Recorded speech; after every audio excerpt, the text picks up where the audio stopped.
Well, good morning, friends. Welcome back to the Firepit. Richard here, and I pray everybody's doing well. And just good to be back here. Good to be back on another early wet morning. We've had a lot of rain this week here in Georgia, around where I live, and so everything's nice and wet. Can't really light much of a fire right now. Well, I can make some effort, but it's pretty wet now.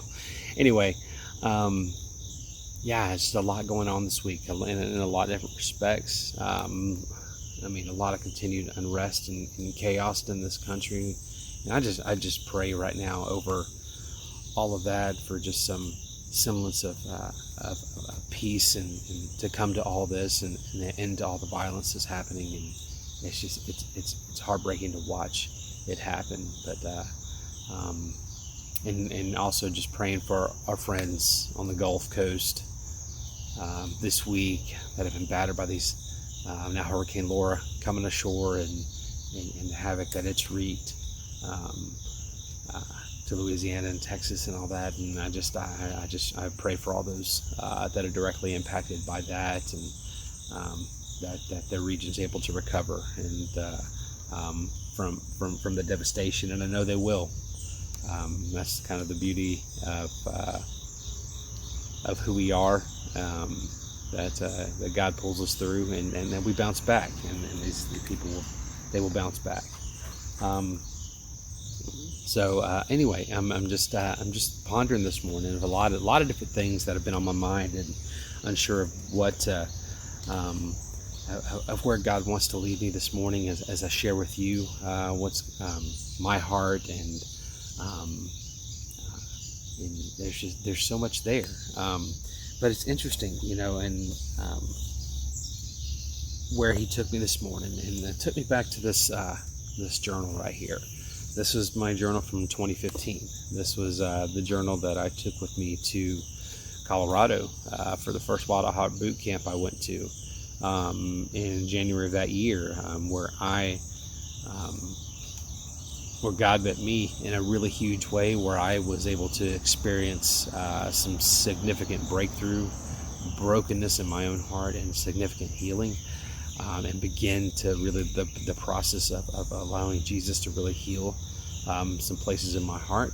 And it's where I received the identity of being a son, and it's where I surrendered my life fully to Christ at that weekend. A very just huge transformational weekend for me, for my life, and all that. And it's wild to sit here and think back of where of what God has done since that time, of how He's continued to work in my life, and the process of continued healing, continued growth, continued becoming has continued to manifest itself in my life over these years since then, and it's been quite a wild ride. So I really, I don't know why God really took me here this morning, but the page I had actually marked and turned right to was from our last full night at boot camp, and it was an evening that most of the men that evening, after dinner and our sessions, there was a movie night, and most of the men gathered in the auditorium to watch Kingdom of Heaven, a very good film. If you haven't seen it, I definitely recommend you watching it. But I won't go into that right now. But I found myself, I just didn't have a desire to actually sit and watch the movie. There was just so much I was processing, so much going on. So I spent a good bit of that night just writing away in this journal, and I was up late that night, while the men were there, and just processing what God was doing, where He was leading me, and all that. And the last part of this entry from this night was after, where I wrote that after this experience and the freedom and the real freedom I found in Christ, I don't think I could go back. and I was saying that I sit and ponder what it may be like when I go back home. It may be very easy to revert back, to go back to life the way I knew it. But to really follow through on everything, to make it a real part of my life, to share it with others, to not shy away from it at all, not let the enemy sink his claws in again. Men need this in their lives. They need to have it as a part of them and know that they are the image bearers of God, of God's wild side, his warrior side, that he's calling each of us. And I said, I have to be intentional. I have to be intentional. I have to be intentional. No ifs, ands, or buts about it.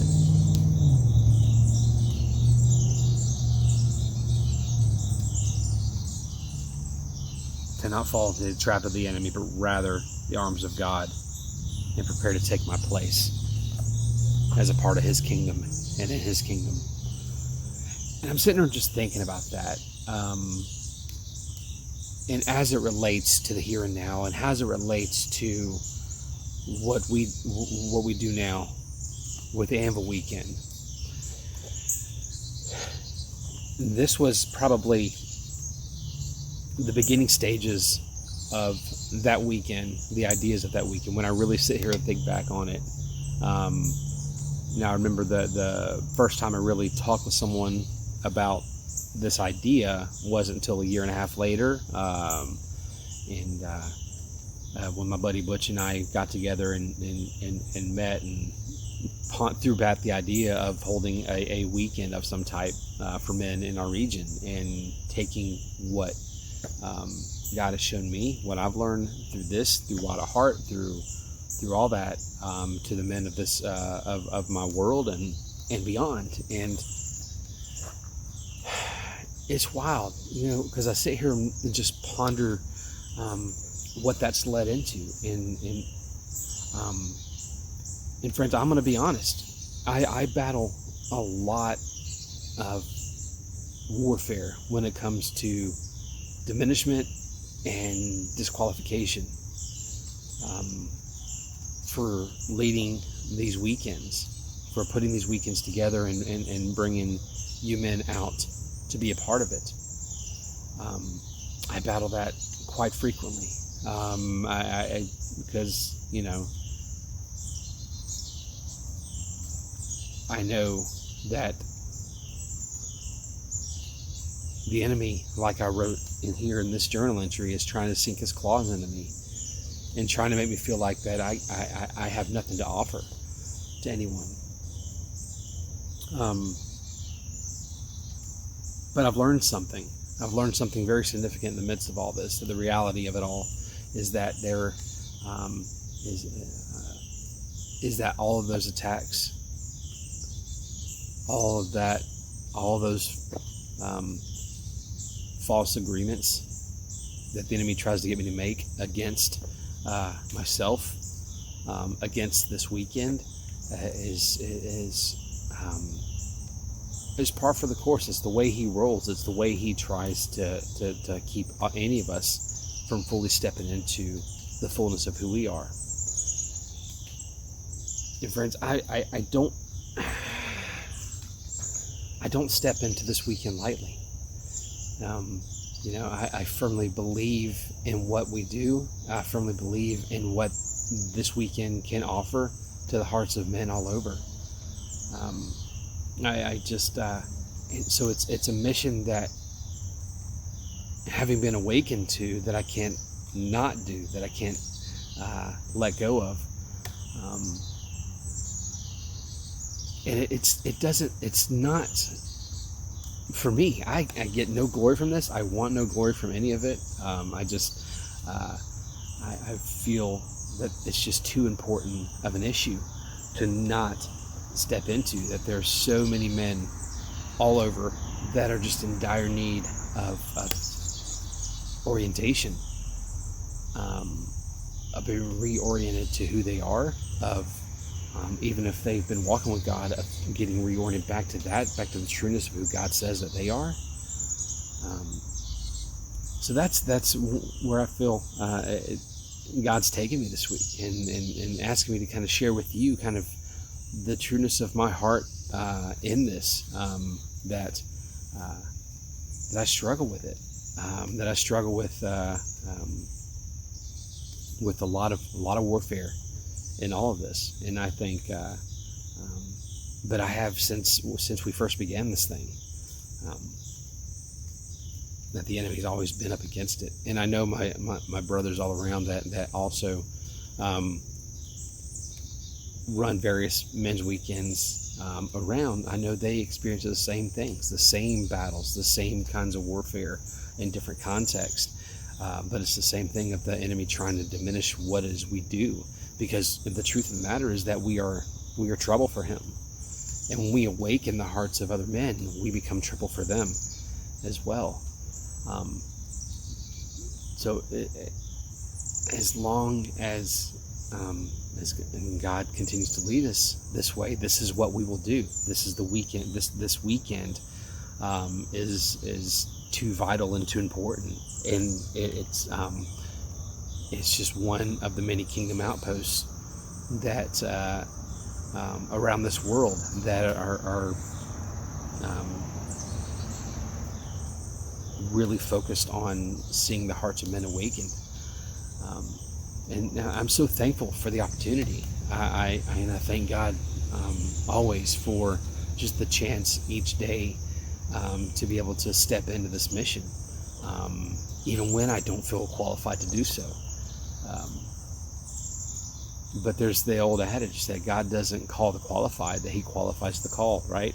And so when I first began this thing, when we first began this mission, and I really pondered what this would look like for me, just for me personally. I'm not talking about the team as a whole. This is just for me.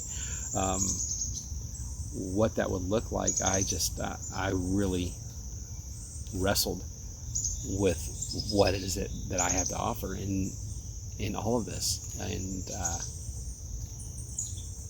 God pretty much just said, you don't have anything to offer, but I have something to offer. So it's become this process of yielding to him and allowing God to take the full control of the weekend, and allowing him to speak his words through the weekend in the hearts of men, and using the team in the way we're able to just convey a message that helps to orient them towards what God is wanting to say. So it's an amazing journey. It's been a wild ride, and here we are, end of August. So we're a little over 2.5 months away from the Anvil. I can't believe how quickly it's gonna get here. And I'm excited about it, and I'm looking forward to the chance to step back into this weekend, to invite and have you men join us and be a part of this weekend. It's just an amazing thing, and I'm so thankful for the chance that we have to do all this. So I want to invite you. I really do, man. I want to invite you out this weekend. I ask that you come. I look forward to hopefully having the chance to meet you and having you come be a part of the Anvil Men's Weekend this November. It's November 12th through the 15th, and I'm so excited about that. I look forward to the chance to having all of you men be a part of this, and looking forward to seeing what God may do in each one of you through this weekend and beyond. Every story is different. The impact is different. The way each one receives it and goes through the weekend is different. But it's it's worth the experience, and it's worth the risk taking. It's worth the risk to step into something that may be so unknown to you. And you may have been to a weekend like this before. You may have been to the Anvil before. You may have been to Wild at Heart. You may have been to a Heart of a Warrior, or any of a number of other weekends.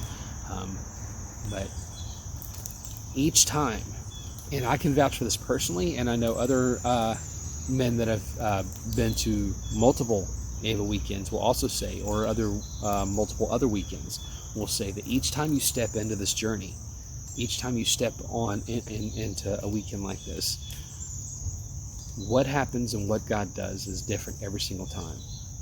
He will show you something new every single time. Each time I lead one of these weekends, he shows me something different every single time. So it's a willingness to step back, to stop your world for a few days, to release it to the care of God for a few days, and allow him to do some work in you, and allow yourself the chance to even do some introspective and really begin to raise up some real questions in your life and go on this treasure hunt with him to discover what it is he may be trying to reveal, whether it's more healing that's needed in your life. And I know there's always more healing and breakthrough that's needed in our lives. Whether it's maybe really orienting you towards fighting for the hearts of your wives and or your children in some capacity. It could be any number of things. So there's just all these things that you need to think about as we're as you ponder the idea of coming out to this weekend, of coming out to the Anvil. There's so much at play. There's so much that I know God is really after in each one of us.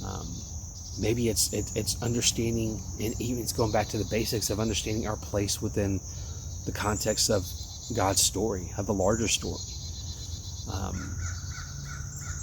of really being oriented to how He is the master, how He is the author of the story, and is inviting you to co-author the next steps of your journey with Him. So there's so many things. There's so many things that God could be orienting in you, and it may just be showing you what may be next in your journey. Maybe it's God orienting you to maybe this is something that you need to take to your world. That maybe you need to step in and lead and create and invite men into a weekend like this. That's certainly what happened with me. From the healing and the breakthrough and the surrender that happened in my life, leading to this call I could not ignore to take this message to the men of my world, and it's something that I would challenge to every man that comes to our weekend. This isn't my message. This isn't anyone's own message. This is a message of life that is so important that it's got to be open to everyone. It's discipleship at its heart. It's raising up more men that will walk with God and that can learn to really become the men they were meant to be, that God meant when He meant each one of them. So I just really wanted to go there today. I really feel like that this weekend is so important, and I really from the bottom of my heart and just ask that you sincerely pray about coming with us to join us for the Anvil in November. And I'll have the link to the website in our bio, or in this video, in the link for the video, that you'll have so you can go online and you can register right online. Come be a part of it, friends. The Anvil Men's Boot Camp, deeprootsministries.org/Anvil Boot Camp. Just take a risk. It's going to be worth it. It'll be worth it for your journey, be worth it for your lives, to have your heart open to anything. And you may not even, maybe you're not really in a relationship with Christ right now. Maybe this is an opportunity for you to, and maybe you're curious about it. This is maybe an opportunity for you to kind of step into that a little bit, to really maybe ponder that, what that may look like for your life, right? There's something in store for everyone. It doesn't matter where you are, men. Men of all ages are invited to come to this weekend. And I encourage you. I sincerely encourage you to come, be a part of it. It's going to be a good time in a lot of respects, but it's going to be for you, for your heart, individually. It's a journey that I think is going to be well worth taking. So consider it, pray about it, and I hope to see you in November, friends. So it's just that's my plea this week. So I look forward to seeing you next time on this week's on the Firepit conversation. And we'll see where we go next week. Maybe talk about Anvil some more. I don't know where God leads us. Each week is going to be something different. But it's going to be good, and I look forward to having you as a part of this weekend. So friends, I look forward to seeing you next time. Take care, and God bless.